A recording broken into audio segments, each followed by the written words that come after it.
On 17 March 1979, the service log of Adler Automotive Repair, located on the industrial edge of Dayton, Ohio, recorded the intake of a 1968 Ford LTD sedan. The entry listed a routine inspection and replacement of a faulty exhaust bracket. The vehicle was registered to a private individual residing within Montgomery County. No special handling was noted. The estimated completion time was marked as end of day. The shop operated 6 days a week. Vehicles were queued according to arrival time. Keys were hung on a numbered board behind the front desk. Personal property left inside vehicles was not inventoried unless it interfered with mechanical access. This practice was consistent with shop policy filed with the county licensing office in 1972 and reaffirmed during a safety inspection in 1978. The assigned mechanic Harold Klein, age 42, held a valid state certification for automotive repair. His employment record showed uninterrupted service at Adler Automotive since 1961. He lived locally with his spouse and 2 children. There were no disciplinary actions on file. His work history contained no security clearances, government contracts, or military employment beyond a 2-year period of compulsory service concluded in 1959. The Ford LTD was moved to Bay 3 at 0914. The trunk release mechanism was non-functional from inside the vehicle, requiring external access for inspection of rear exhaust components. This was noted in the margin of the work order. At 0926, the trunk was opened using the manual latch located behind the license plate housing. The trunk contained standard items: a spare tire, a jack, a folded blanket, and a cardboard box secured with twine. The box was not sealed. Its contents were not labeled. Shop procedure did not require examination of such items unless they obstructed access to the vehicle's undercarriage. The box was moved approximately 12 inches to the left to clear workspace. During this movement, several loose sheets slid partially out. The sheets were of uniform size. They were bound at one edge with metal fasteners. The paper stock was heavier than standard stationery. The top page displayed a schematic drawing. The drawing included measured annotations, cross-sectional markings, and reference codes. A title block was present in the lower right corner. The title block included a classification marking partially obscured by a fold. The lettering was technical in nature. No narrative text was visible on the exposed portion. Klein did not record the contents of the box in the service log. There was no requirement to do so. At 0931, he returned the box to its prior position and closed the trunk. The exhaust bracket replacement proceeded without delay. The mechanical work was completed by 11:02. The customer did not wait on site. Contact information was listed on the intake form, including a local telephone number and residential address. No employer information was provided. The payment method was marked as cash upon pickup. At 11:15, the completed work order was placed in the outgoing tray. The vehicle remained in the secured lot behind the shop. The keys were returned to the board. No additional notes were added to the file. At no point during the morning was a supervisor notified of the contents observed in the trunk. There was no incident report generated. The shop's daily operations continued according to schedule. 2 additional vehicles were processed in Bay 3 before midday. The Adler Automotive Repair Service log for that date was filed at close of business and stored with the month's records. It contained no references beyond standard mechanical notations. The box in the trunk remained unexamined. The papers were not photographed, copied, or removed. The record shows no deviation from routine. The completed Ford LTD remained in the rear lot until mid-afternoon. The lot was enclosed by a chain-link fence and accessed through a sliding gate controlled from the front office. Vehicle movement in and out of the lot was logged manually on a clipboard kept at the service desk. The log recorded time, license plate, and bay assignment. No notation was made regarding trunk contents. At 15:42, the customer arrived to retrieve the vehicle. The payment was received in cash counted by the receptionist and entered as a single-line transaction in the daily receipt ledger. No receipt copy was requested beyond the standard carbon duplicate. The keys were released. The vehicle exited the lot at 15:47. The departure time was entered on the clipboard without comment. For the remainder of the business day, no reference was made to the earlier observation in Bay 3. Klein completed his assigned work orders and clocked out at the standard hour. His timesheet for that week shows no irregularities. The timesheet was countersigned by the shop manager and submitted with the weekly payroll packet. The following morning, routine operations resumed. However, at 08:36, a telephone call was received at Adler Automotive. The call was logged by the receptionist in the incoming communications notebook, a bound ledger used to record customer inquiries and supplier contacts. The entry noted only that the caller requested confirmation of prior service performed on a Ford sedan and asked whether any personal items had been disturbed during repair. The receptionist responded that no inventory was conducted and that no items had been reported missing or damaged. The caller did not identify themselves beyond confirming the vehicle make and approximate service date. No callback number was provided.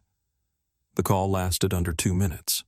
The notebook entry was not flagged for follow-up. This was consistent with prior practice. Similar calls appeared throughout earlier pages of the ledger, often related to missing tools, loose items, or misplaced paperwork.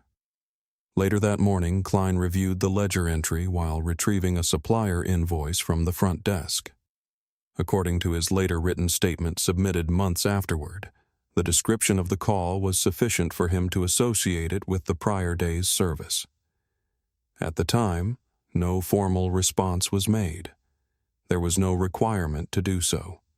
Shop policy required staff to notify management only if customer property was damaged, removed, or if a safety hazard was identified.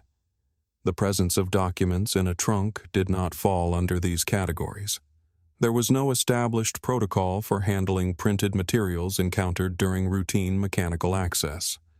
By midday, the weekly parts delivery arrived.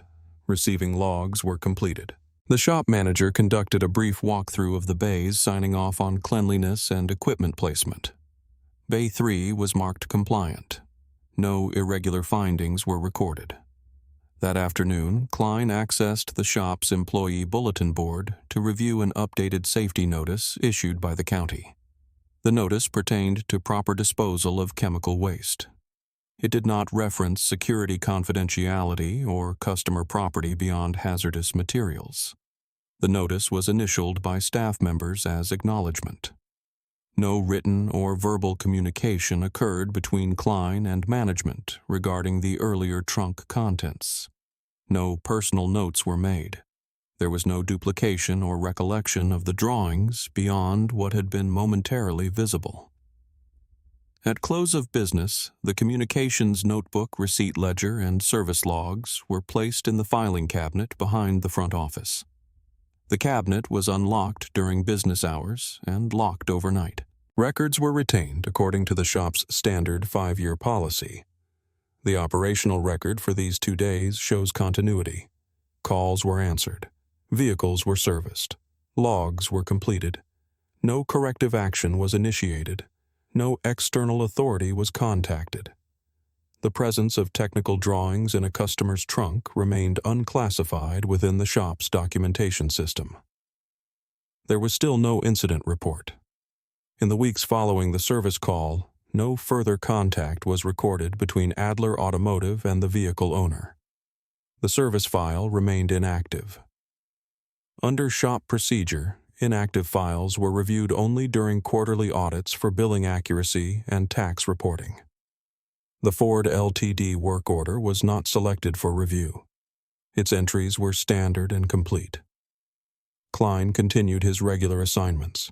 His work pattern showed no deviation. He did not request schedule changes, leave time, or reassignment. Payroll records indicate consistent hours and standard compensation. There were no notes from supervisors regarding performance or conduct during this period. At the shop level, document handling remained informal. Customer property encountered during repairs was treated as incidental unless it obstructed mechanical access. This policy was referenced in a laminated notice posted near the time clock. The notice had been unchanged for several years. Staff acknowledgement signatures filled the lower margin. No amendments were logged. Outside the shop, the existence of technical drawings in private possession was not unusual. Mechanics occasionally encountered blueprints related to home renovations, machinery manuals, or industrial layouts. These were not cataloged or reported.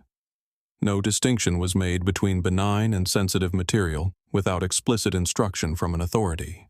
Approximately 2 weeks after the initial service, a secondary entry appeared in the communications notebook. The entry was brief. It noted an inquiry from a parts supplier regarding delayed payment on an unrelated account. The notebook did not record caller identity beyond company name. This entry later served as a reference point when the notebook pages were reviewed in sequence, but at the time it carried no significance. During the same period, a routine county compliance inspection was scheduled. The inspection focused on waste disposal, fire safety, and employee certification. The inspector reviewed service bays, storage areas, and record-keeping practices. No deficiencies were cited. The inspection report filed with the county clerk included no remarks beyond compliance confirmation. The trunk contents observed earlier were not revisited in memory or discussion. There was no mechanism within the shop to flag such an observation retroactively. The absence of documentation meant the event existed only as an unrecorded occurrence. Under shop rules, unrecorded occurrences did not enter review processes. Elsewhere, parallel administrative systems operated independently. Vehicle registration records remained current. Utility services at the customer's listed address continued without interruption. No liens notices or enforcement actions were publicly associated with the name on the service order. These records were not accessed by shop personnel and were not linked to the automotive service file. The only written material connecting Klein to the event during this interval was his timesheet and standard payroll documentation. These documents were processed automatically. They were reviewed for arithmetic accuracy, not contextual detail. No annotations were added. By the end of the month, Adler Automotive archived its completed service logs. The logs were boxed, labeled by date range, and stored in the rear office. Access required manager approval, though enforcement was informal. The Ford Ltd. work order was placed among other routine repairs. Its position within the archive was not indexed by customer name beyond the original filing. The system showed continuity. Files moved from active to inactive status. Records were stored. Oversight requirements were met. No alerts were generated. The observation in the trunk remained outside formal channels, unclassified and unaddressed. The absence of action did not close the matter. It removed it from view. On the 2nd of April 1979, a memorandum was generated within the Montgomery County Clerk's Office as part of a routine data reconciliation process. The memo referenced a discrepancy between vehicle registration records and a separate index of controlled technical materials maintained under a state-level archival program.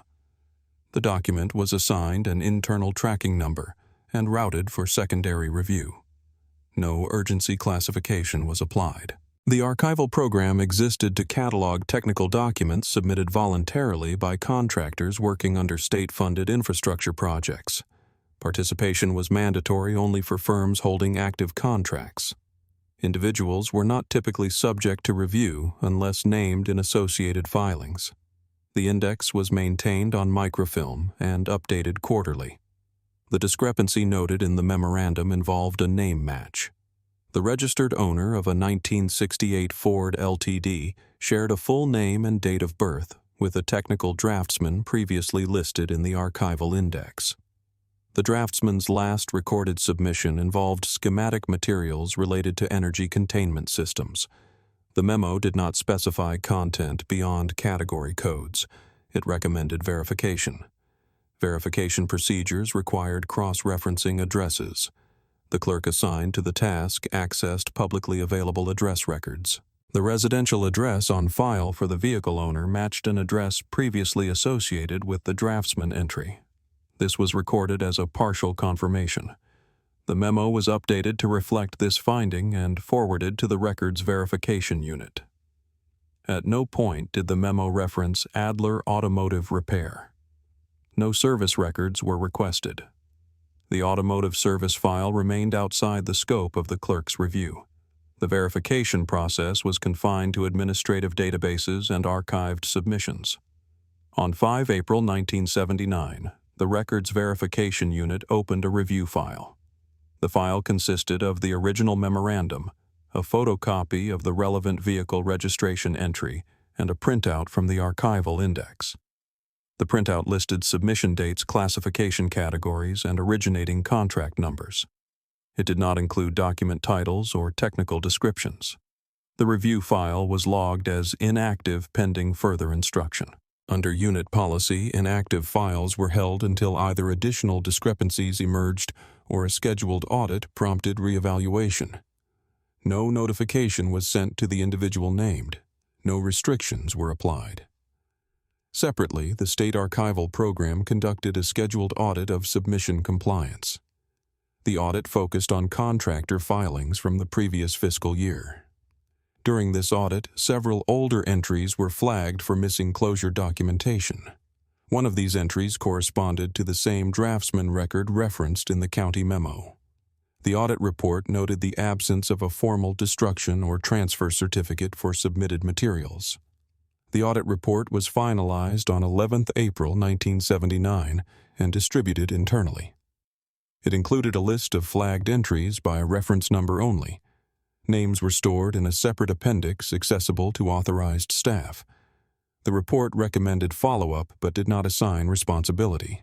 At this stage, two independent administrative processes existed. One concerned a name and address match within county records. The other concerned incomplete documentation within a state archival system. Neither process referenced the other.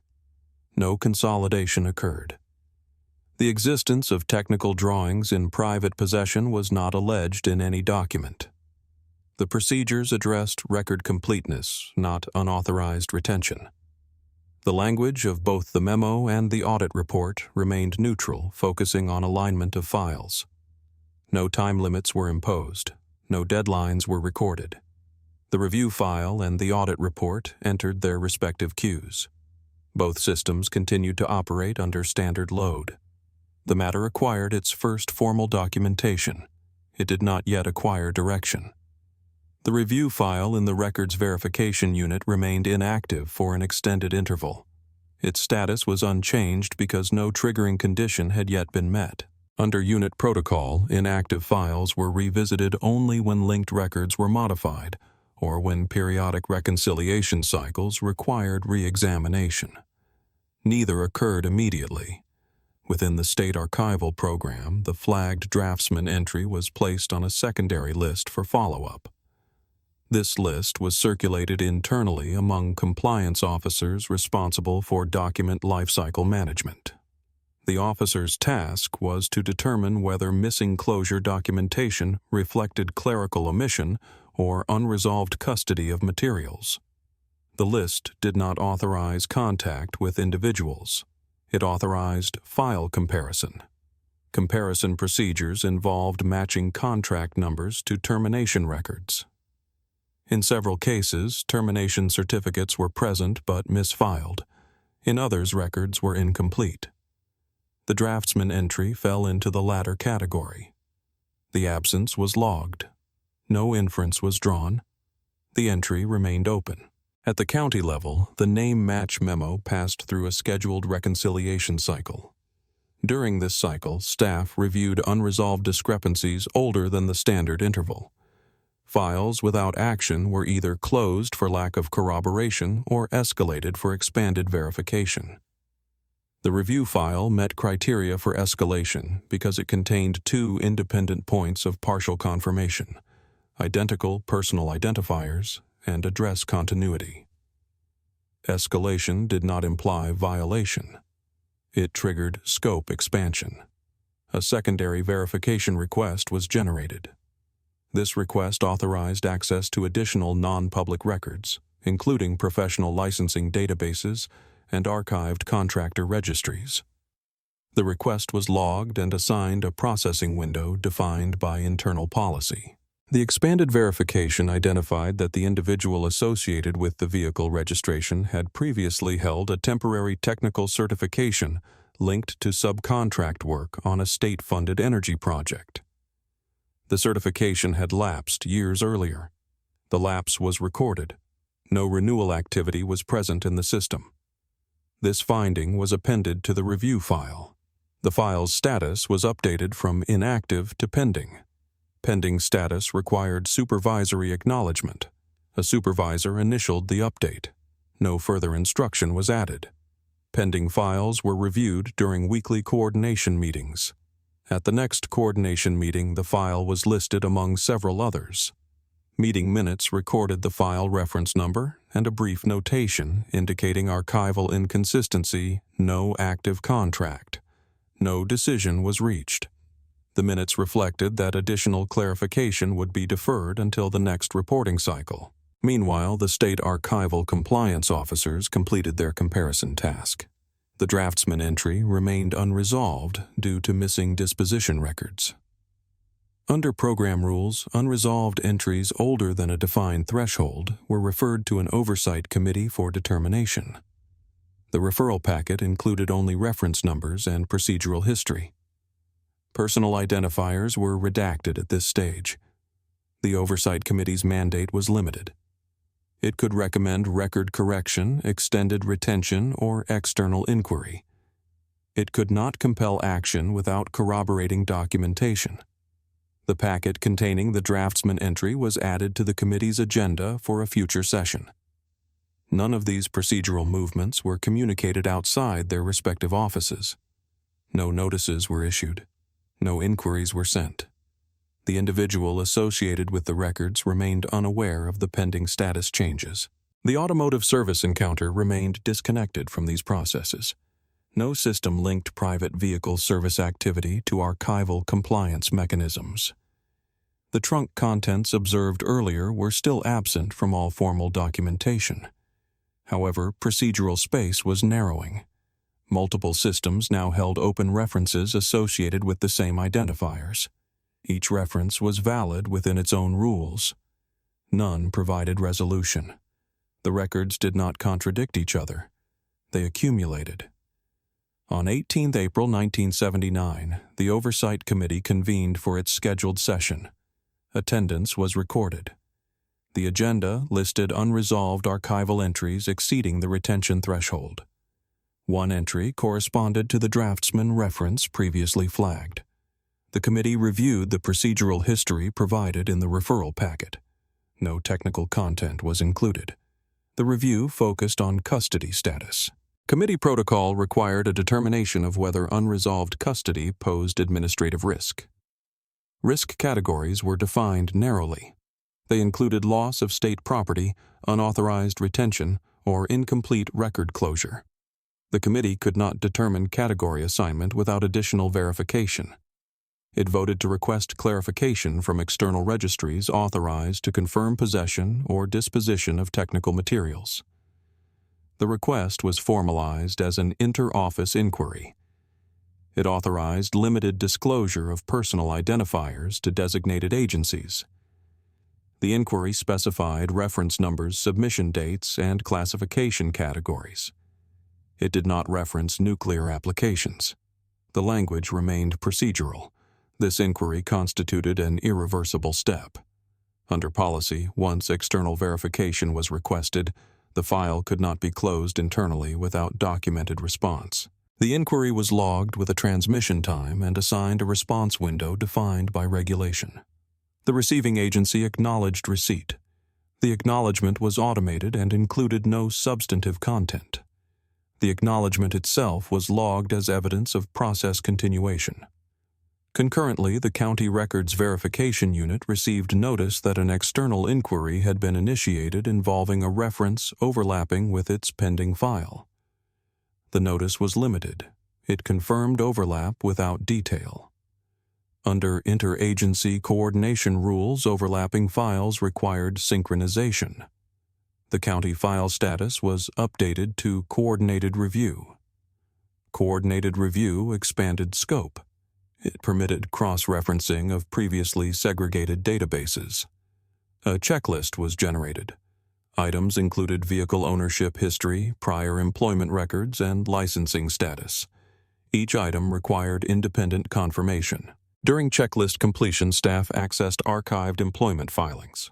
These filings showed subcontractor work completed under a terminated energy project. The termination record did not include a materials disposition certificate. This absence was noted. The note did not assign fault. A deadline was applied.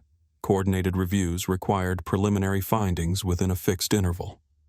The deadline was recorded. Failure to meet it would trigger automatic extension with expanded reporting obligations. At no point was the individual contacted.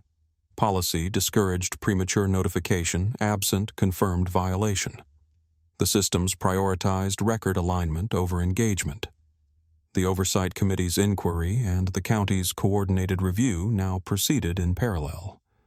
Each relied on the other's eventual output. Neither controlled the sequence. Both generated additional documentation. The automotive service record remained isolated. No procedural mechanism linked mechanical service encounters to archival custody inquiries. However, the coordinated review checklist included a category labeled Private Storage Indicators. This category allowed review of publicly accessible records, suggesting off-site retention of materials. No indicators were found. The category was marked incomplete pending further data. The temporary clarity emerged at this stage. Records suggested administrative inconsistency rather than misuse. The assumption reduced urgency but did not halt process. Under rules, reduced urgency altered scheduling, not direction. The irreversible step had already occurred. External inquiry was active. Response windows were open. Closure was no longer discretionary. The system advanced without announcement. The coordinated review generated a procedural option set. These options were documented in a routing note attached to the county file. The note outlined permissible actions under policy. One option authorized direct notification to the individual associated with the records requesting voluntary clarification regarding disposition of archived materials. Another option authorized deferral, allowing external agencies to complete verification without individual contact. Both options were valid. Neither required justification beyond selection. The routing note specified a response window. The window was defined by regulation governing coordinated reviews. If no action was taken within that interval, the default outcome would be automatic continuation without notification. This default was not framed as a decision. It was framed as process completion in absence of intervention. The file was circulated electronically to a supervisory queue. Access logs show multiple views. No annotations were added during the first review cycle. The absence of annotation was itself recorded as no comment. Under system design, no comment preserved procedural neutrality. Notification carried immediate consequences. A standard notice template existed. Issuance of the notice would create a record of inquiry and trigger mandatory response obligations for the recipient. Failure to respond would escalate classification. Response would be logged and assessed. Either outcome would expand the file. Deferral carried different consequences. Without notification, external verification would proceed using institutional channels. These channels were slower. They relied on registry checks, interagency correspondence, and archival reconciliation. During this period, the file would remain open. Open files were subject to periodic reporting. Reporting widened internal visibility. The routing note did not evaluate which consequence was preferable. It listed them sequentially. The system assumed that staff would select based on workload and compliance considerations, not outcome preference. At the supervisory level, workload metrics were active. The unit was operating above baseline capacity. Files requiring direct notification generated additional tracking obligations. Deferral reduced immediate workload but extended file lifespan. Extended lifespan increased reporting frequency over time. The routing note was not escalated to a meeting. It remained in the queue. The response window progressed. No reminder was issued. The system recorded elapsed intervals but did not prompt decision makers. Silence at this stage was procedural. It was not framed as avoidance. It was recorded as non-selection. The non-selection did not violate policy. It satisfied default conditions. As the response window closed, the system executed its default path. The file status was updated to external verification, no subject contact. This update was automated. A timestamp was applied. The update expanded distribution to include additional oversight recipients.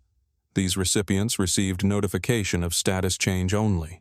The absence of notification eliminated one branch of consequence and activated another. The individual remained unaware.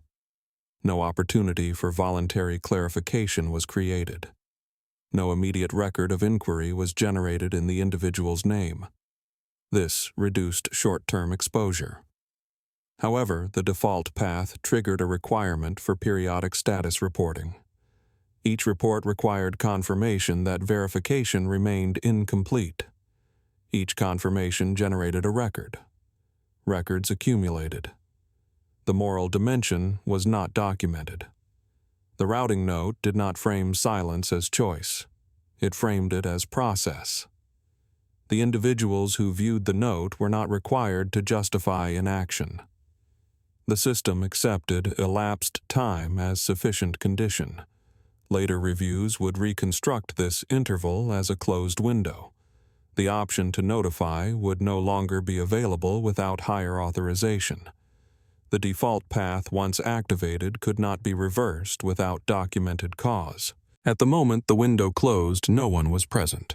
No signature was applied. No meeting occurred. The system advanced because nothing stopped it. The file moved forward, carrying the absence with it.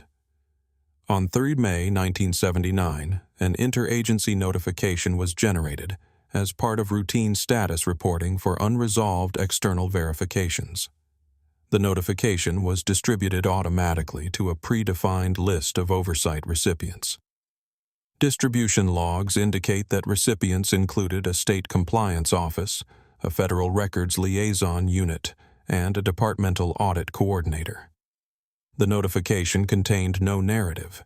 It consisted of reference numbers, current status codes, and elapsed time markers. This notification constituted the second point of exposure. The file was no longer confined to originating offices. It entered systems with broader visibility and stricter acknowledgement requirements. Each recipient was required to log receipt. Each log entry created a trace.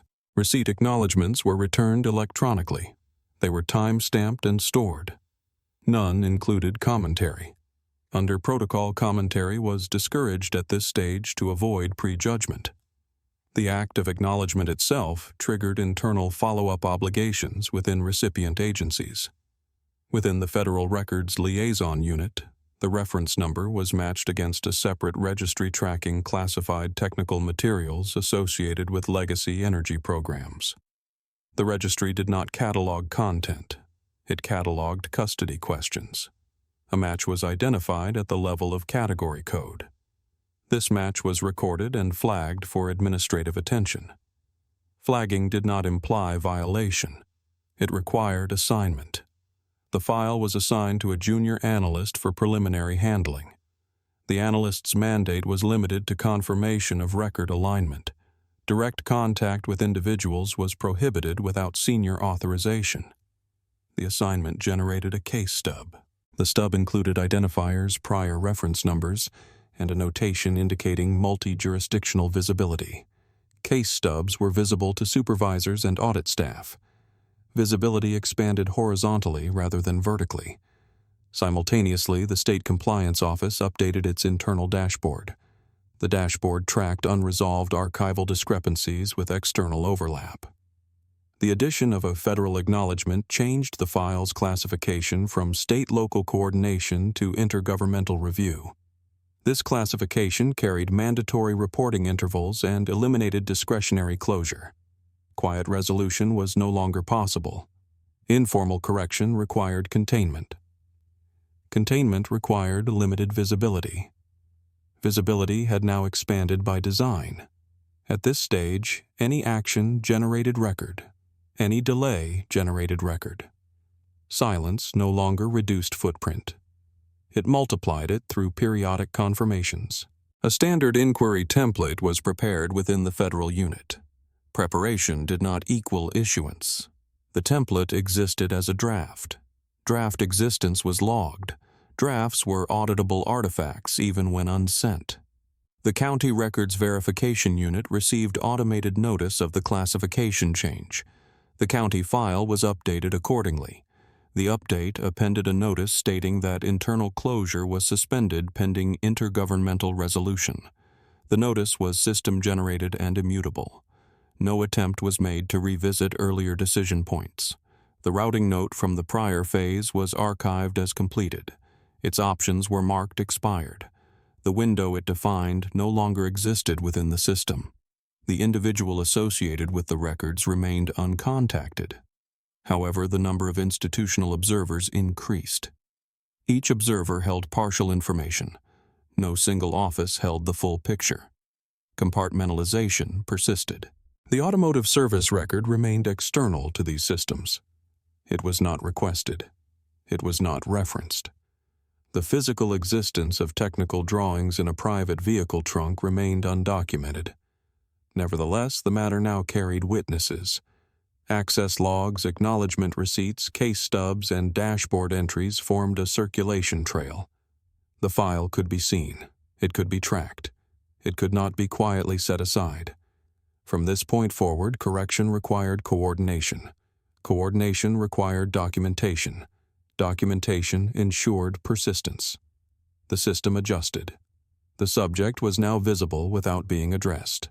The preliminary handling within the Federal Records Liaison Unit proceeded through parallel tracks. One track addressed archival alignment. The other addressed custody verification. Each track operated under separate procedural mandates. Neither superseded the other. Coordination between tracks was limited to reference number exchange. The archival alignment track compared historical submission records against current retention policies. It identified that materials submitted under the Legacy Energy Program were subject to indefinite retention unless formally transferred or destroyed with certification. The draftsman reference associated with the case lacked such certification. This absence was logged again now within a federal context. The log entry did not assert possession. It asserted unresolved status. The custody verification track consulted registries maintained by contracted facilities authorized to store classified technical materials. These registries recorded transfers, receipts, and access logs. The reference number did not appear in any active custody record. This non-appearance was recorded as no confirmed transfer.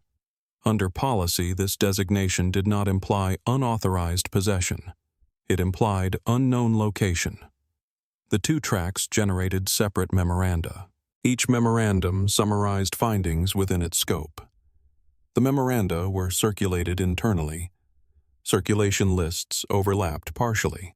Some recipients received one memorandum but not the other. Compartmentalization remained intact. Within the State Compliance Office, a parallel review continued. Staff reviewed the same draftsman reference using state-level records. Their review confirmed prior findings contract termination without documented material disposition. The state file and the federal file now contained overlapping but non-identical narratives. Both were accurate within their domains. The County Records Verification Unit maintained its coordinated review status. Its checklist was updated to reflect federal involvement. Several items were marked external pending. Pending items required periodic reaffirmation. Each reaffirmation produced a time-stamped entry. At no point did any record state that technical drawings were physically present in a private vehicle. At no point did any record state that they were absent. The systems documented uncertainty without resolving it. The existence of parallel records created a structural double life. In one set of files, the individual existed as a former subcontractor with incomplete archival closure. In another, the same individual existed as a private vehicle owner with no flagged activity. These identities did not intersect procedurally. They coexisted. Cross-referencing protocols existed but were restrictive. Activation required higher authorization. No such authorization was issued. The risk assessment thresholds for activation were not met because no affirmative evidence of misuse was present. Nevertheless, oversight increased. Supervisors began receiving weekly summaries listing unresolved multi-jurisdictional references. The case appeared by number. Names were redacted in most views. Visibility expanded while specificity remained limited. The memoranda generated additional tasks. Each task required acknowledgement. Each acknowledgement produced metadata. Metadata accumulated without altering substantive findings. The automotive service encounter remained outside all registries. No query was made to local businesses.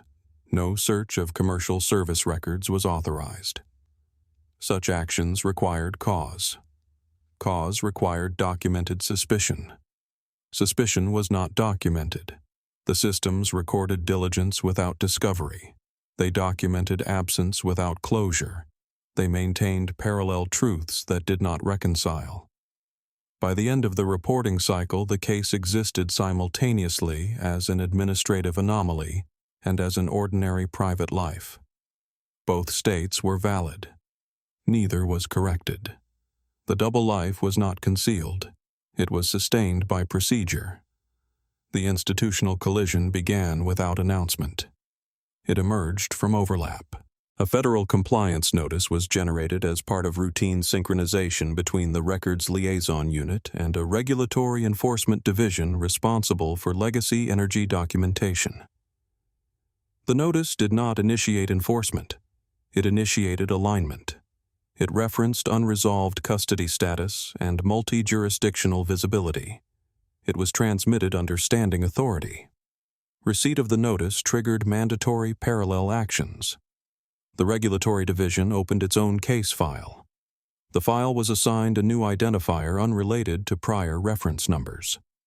Cross-referencing fields were populated automatically.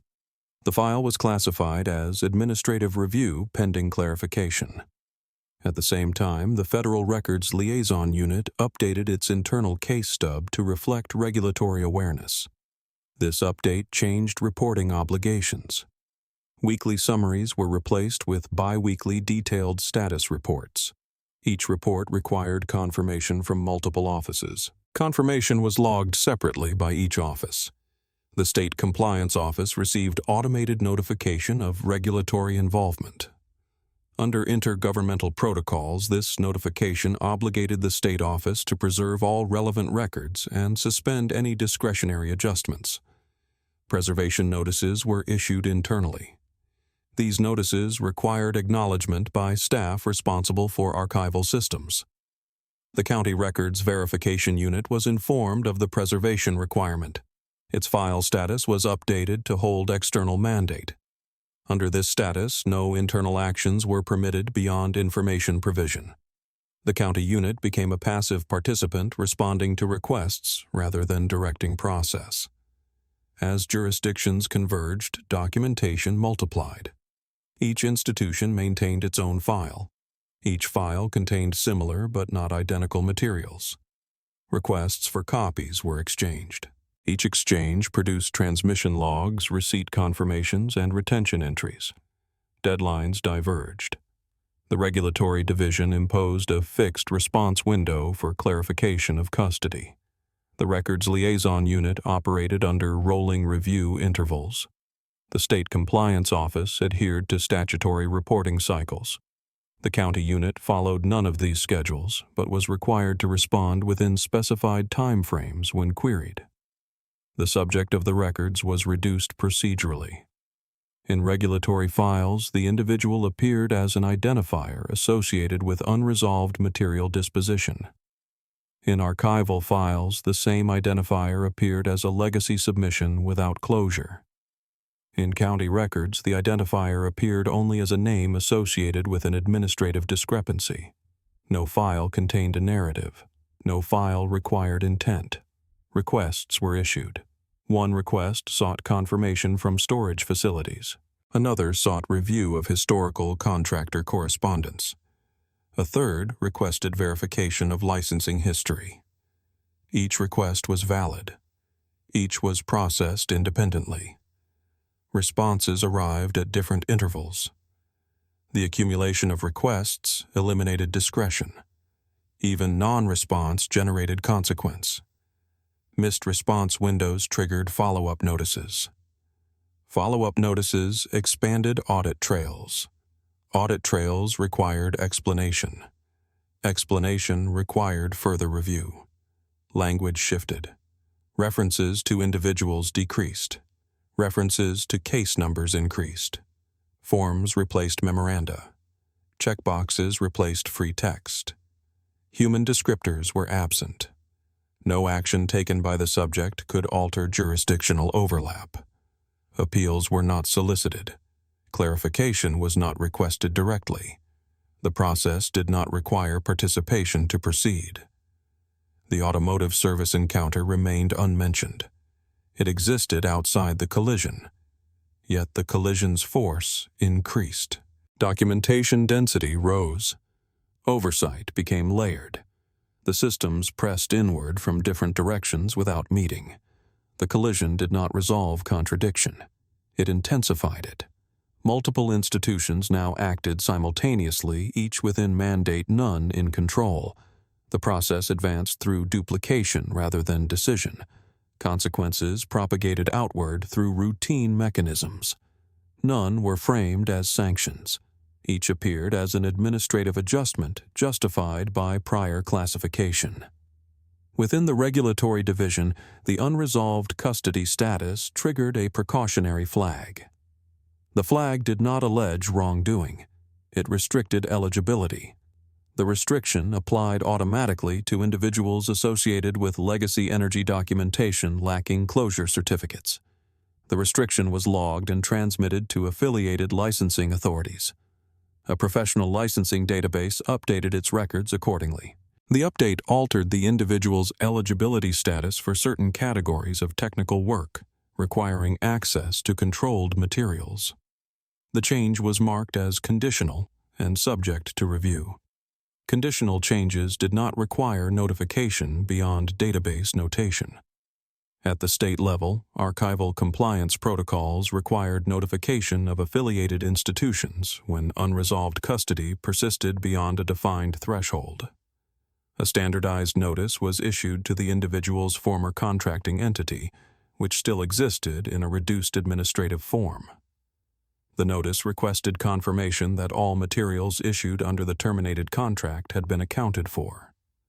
The contracting entity responded that records were incomplete due to organizational restructuring. This response was logged. The response did not close the inquiry. It extended it. Under protocol, incomplete responses triggered expanded scope review. Expanded review authorized examination of downstream associations, including subcontractor relationships and indirect beneficiaries. These associations were identified through archived payroll and correspondence records. Family-level effects emerged indirectly. Eligibility changes within licensing systems affected benefit calculations tied to professional status. An automated recalculation adjusted contribution requirements and coverage categories. The adjustment was processed without commentary. Notices were generated and mailed according to standard practice. The notices referenced administrative updates without explanation. Financial institutions holding records of professional accounts received periodic compliance queries related to unresolved regulatory reviews. The queries did not allege violation. They requested confirmation of account status consistency. Each query required response. Each response generated a compliance record. The accumulation of records altered risk profiles within internal systems. At the county level, the records verification unit's passive role persisted. However, its file was included in quarterly summary reports circulated to oversight committees. Inclusion increased visibility. Visibility required maintenance. Maintenance required periodic confirmation that the file remained unresolved. Each confirmation extended retention obligations. The automotive service shop remained unaffected institutionally. However, the individual's interactions with routine services changed. Applications requiring professional disclosure fields triggered additional verification steps. Processing times lengthened. Requests for clarification increased. Each clarification produced documentation. No single consequence appeared decisive. None resolved the underlying question. Each was processed as standard procedure. Normalization occurred. Restrictions were applied without emphasis. Reviews were scheduled without urgency. Delays became routine. Oversight did not recede. Reporting intervals continued. Case numbers multiplied. Each system acted within mandate extending effect across layers without coordination. No record framed these effects as collateral. No record acknowledged them as related. They were distributed across domains, professional, financial, administrative, without convergence. The systems functioned as designed. They absorbed uncertainty and redistributed it as obligation. The subject's capacity to operate within institutional frameworks narrowed incrementally. No appeal process was offered because no determination had been made. The file remained open. The consequences persisted. They were not exceptional enough to conclude and not minimal enough to dismiss. They became part of normal processing. The administrative processes did not conclude. They stabilized. By late summer of 1979, the federal regulatory file remained classified as unresolved. Its status was reviewed according to standing schedule. Each review confirmed that custody of the referenced materials had not been formally established. The confirmation entries were identical in structure. Each entry included date reviewer identifier and unchanged status code. No escalation language was added. Within the records liaison unit, the case stub persisted in active rotation. Active rotation did not imply action. It required retention and periodic verification that no new information had emerged. Verification checks were executed automatically against updated registries. Each check returned null results. Each null result was logged. The State Archival Compliance Office maintained its hold. The absence of a disposition certificate prevented file closure. Under archival statute, absence did not expire. The file was migrated from working storage to long-term tracking. Migration generated a transfer record. The transfer record referenced open status and prohibited destruction. At the county level, the records verification unit's file was no longer discussed in meetings. It remained listed in summary tables appended to quarterly oversight packets. The tables were reviewed collectively. Individual entries were not debated. The presence of the reference number was sufficient to justify continued inclusion. No agency issued a final determination. None recorded fault. None recorded clearance. The individual associated with the records continued ordinary activity. Employment applications were processed with additional steps. Licensing renewals encountered conditional reviews. Insurance classifications reflected administrative uncertainty. Each adjustment cited regulation. None cited cause. The automotive service shop never received inquiry. Its service logs aged into storage. After the mandatory retention period, some records were scheduled for disposal. The Ford Ltd. work order was included. Disposal was recorded. The physical trace of the encounter was removed. The trunk contents observed months earlier left no archival footprint. The technical drawings themselves were never entered into evidence. No inventory listed them. No seizure occurred. Their existence remained outside institutional record except as inferred absence. A pending item remained on the federal case stub custody unresolved. The item had no deadline. Its presence required continued oversight. Oversight required continued record generation. Record generation sustained the file. The system functioned without urgency. It neither advanced nor closed. It absorbed the anomaly and maintained it at low intensity. There was no concluding memo, no closing report, no resolution notice. What remained were open files, conditional statuses, and periodic confirmations that nothing had changed. These confirmations extended indefinitely. The narration ends with status unchanged.